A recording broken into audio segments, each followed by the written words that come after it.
नमस्कार, राम राम दोस्तों में आपका स्वागत है। भाई साहब, कहावत है बाप आखिर बाप ही होता है। इसका अनुमान आपको भारत के दक्षिण में स्थित यह डॉट डॉट दिखने वाला एक देश मालदीव की खबर से मिलेगा। दरअसल जब हमारे पीएम मोदी ने लक्षद्वीप में गोते लगाए और उन पर मालदीव के मंत्रियों ने जो प्रतिक्रियाएं दी, उससे मालदीव खुद ही डूब गया। उनके टूरिज्म की हालत इंडियन टूरिस्ट के ना जाने से फिर बुरी तरह खराब हो गई। इस बीच चीन ने मुइज्जू साहब को खूब पैसे दिए, जिसे भाई साहब मुइज्जू महाशय कर्जे में लटपटा गए, क्योंकि चीन से भी बहुत ज्यादा कर्ज ले लिए। अब कौन बचाएगा? तो रोते रोते महाशय अपने पापा के पास आए। तो इन हालातों के पीछे मालदीव्स के राष्ट्रपति की उस डिमांड को कारण माना गया, जिसमें उन्होंने इंडिया गो बैक का नारा लगाकर इंडिया के सैनिकों को मालदीव से बाहर निकालने की बात कही थी। तो उनकी इस डिमांड का भारत ने मुंह तोड़ जवाब दिया, वो भी अपने तरीके से। क्या है वो तरीका? आज के इस वीडियो में हम इसी की बात करने वाले हैं। वाइजा मुइज्जू महाशय ने यह सब क्यों किया था? क्योंकि उन्हें इलेक्शन जीतना था। आप सबको पता ही होगा कि इलेक्शन यानी चुनाव में जीतने के कई हथकंडे अपनाए जाते हैं। उसके लिए कई प्रॉमिसेस किए जाते हैं, जिसका मतलब आज प्रॉमिस कर दो, बाद में जो होगा सो देखा जाएगा। तो आज मैं आपको मुइज्जू महाशय के नाम पर कुछ ऐसे वादे दिखाने जा रही हूँ, जिससे आपको मुइज्जू की कथनी और करनी में अंतर दिखेगा। दरअसल यह आदमी मालदीव के लोगों के साथ डबल क्रॉस कर गया। यह बिक गया मात्र $50 मिलियन में। कैसे? तो आप बने रहिए इस वीडियो के अंत तक। भाई साहब, मालदीव चाहता था कि इंडिया के लोग या इंडिया के जो सैनिक है वह वापस भी चले जाएं और इसके लिए कीमत वसूली जाए। तो उसने कहां से यह कीमत वसूली? उसने वसूली चीन से। इन महाशय को शी जिनपिंग ने पैसे पकड़ा दिए कि लो भाई ऐश करो बढ़िया से, इंडिया वालों को वापस भेजो, इंडिया की इंटरनेशनल बेइज्जती करो कि इतने से देश ने भारत के सामने मुंह खोल दिया और तुम हमसे पैसे ले लो, हम अपने जहाज वहां खड़े करेंगे, बस तुम मस्त रहना। तो बाकायदा इन्होंने इंडिया के सैनिकों को मालदीव से निकाल कर चीन से पैसे ले लिए। उसके बाद इन्होंने भाई साहब इंडिया से भी पैसे लिए। आपकी जानकारी के लिए बता दूं कि अभी हाल ही में 13 मई को पैसे दिए गए हैं इनको भारत सरकार द्वारा। अब ये नई कहानी इन्होंने कैसे शुरू की, इसके पीछे का क्या रहस्य जानते हैं। तो मुइज्जू महाशय को चुनाव जीतना था, इसलिए 50-60 भारतीयों को वापस जाने के लिए इंडिया आउट का नारा लगाया। उन सैनिकों को जो वहां पर भारत की ओर से दिए डॉनियर एयरक्राफ्ट को चलाते थे। यह एयरक्राफ्ट मालदीव्स के सैकड़ों आइलैंड्स पर अगर कोई गलती से कोई कैजुअलिटी हो जाए तो उनको उठाकर अस्पताल ले जाने के लिए एम्बुलेंस की तरह लोगों को लिफ्ट करके, या फिर कोई दुर्घटना समुद्र में होने पर वहां से लोगों को लिफ्ट करके मदद पहुंचाने के लिए भारत सरकार ने दिए हुए थे। लेकिन मुइज्जू ने जनता को दिखाया कि इंडिया इस बहाने हम पर कंट्रोल करता है और जनता इमोशनल हो गई कि हाँ यार, हम तो आज तक गुलाम है, इंडिया ने हमें गुलाम बनाया हुआ है। मुइज्जू का आइडिया इतना चल गया कि मुइज्जू भाई साहब मालदीव के लोगों को यह बताने में कामयाब हो गए कि तुम मुझे वोट दो, मैं इंडिया को बाहर कर दूंगा।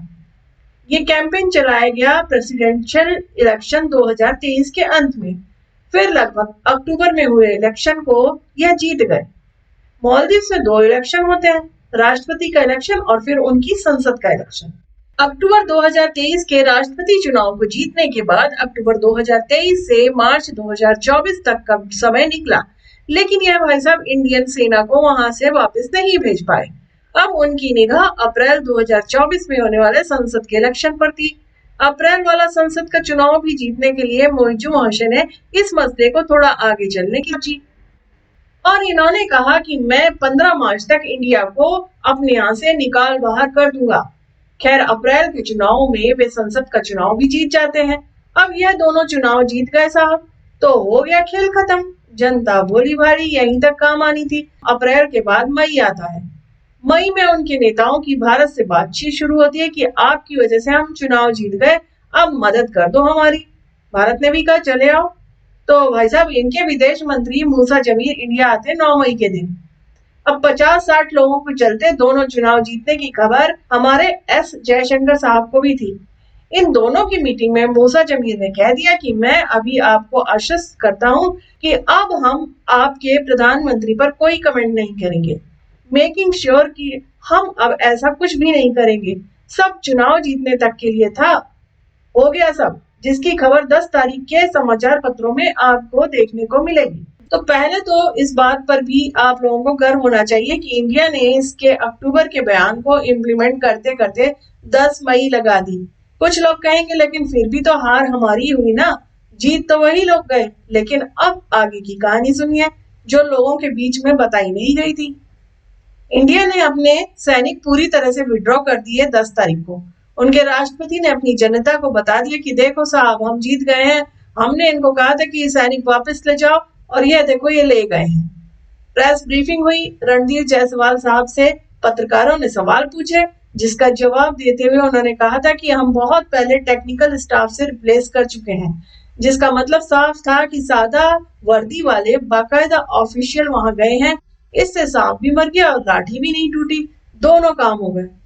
दूसरी ओर 10 मई को इंडिया के सैनिकों की वापसी पर चीन वालों ने खुशी मनाई, लेकिन अब भारत ने मालदीव से कहलवा दिया है कि हे इंडिया तुम्हारे बिना हमारा कुछ नहीं हो सकता। कैसे, जरा खबर पढ़िए। इनके मिनिस्टर ने प्रेस कॉन्फ्रेंस के अंदर कह दिया कि इंडिया के जो सोल्जर्स थे, जो यहाँ हेलीकॉप्टर चला रहे थे, जो एयरक्राफ्ट चला रहे थे, वह मालदीव में रहने वाले पायलट्स नहीं चला पा रहे हैं। तो इसमें चीन का तो हो गया मोई मोई। और आपको भी समझ आ रहा है ना कि भारत की डिप्लोमेसी यहाँ रंग लाई है। हमने अपने डिप्लोमेटिक चैनल से मोइजू महाशय से कहा कि तुमको चुनाव भी जितवाएंगे, तुमको चीन से पैसे भी दिलवाएंगे, ताकि तुमको जो पैसे की भूख है वह मिटेगी और हम भी बने रहेंगे, हमारे पर्सनल भी बने रहेंगे। तुम्हारे मंत्री भी बोलेंगे कि एयरक्राफ्ट उड़ नहीं रहा है तो हम अपने आदमी भी भेजेंगे। अब आते हैं पापा से पैसे मांगने की बात पर। आप सब जानते ही हैं कि मालदीव्स के टूरिज्म सेक्टर की बैंड बज चुकी है। तो ऐसे में भारत ने मालदीव्स की गिरती इकोनॉमी को संभालने के लिए स्टेट बैंक ऑफ इंडिया के माध्यम से $50 मिलियन की मालदीव को सहायता दी है। मतलब साफ है कि $50 मिलियन में मुइज्जू बिक गए हैं।